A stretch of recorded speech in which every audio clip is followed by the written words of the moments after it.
Welcome back to Everyday Garage. In this video, we are going to be using 3 different engine degreasers to clean this absolutely filthy engine. This engine is super nasty. It hasn't been cleaned in over 20 years. There's a ton of grease down in there. So hopefully one of these degreasers will do a really good job and stand out from the other two, and we'll finally know which degreaser is the best. So first things first, when cleaning an engine, you want to make sure it's completely cool to the touch. If you can leave your hand on it, it's probably safe to be cleaning. Second thing we want to do is take off both of the battery connections just for safety. Make sure no electricity is flowing through the rest of the engine.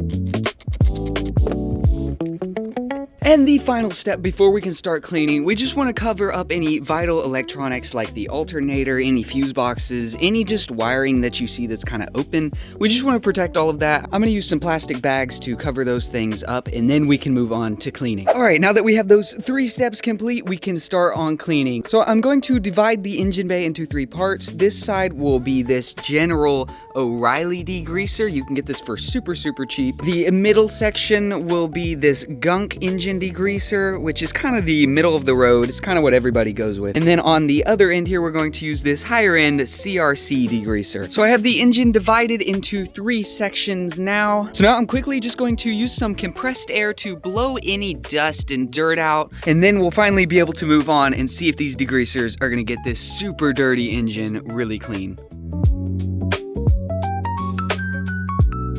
Now that the engine's all blown out and all of the dust and dirt is gone, it's finally time to see which one of these degreasers is going to do the best job. Which one do you think is going to do the best? Leave it down in the comments below. And while you're at it, go ahead and hit that like button and subscribe if you aren't. So for these, just make sure to shake up the can really nicely, and I'm just gonna drench down the surface on each of my lines here, and we'll finally get to see these results.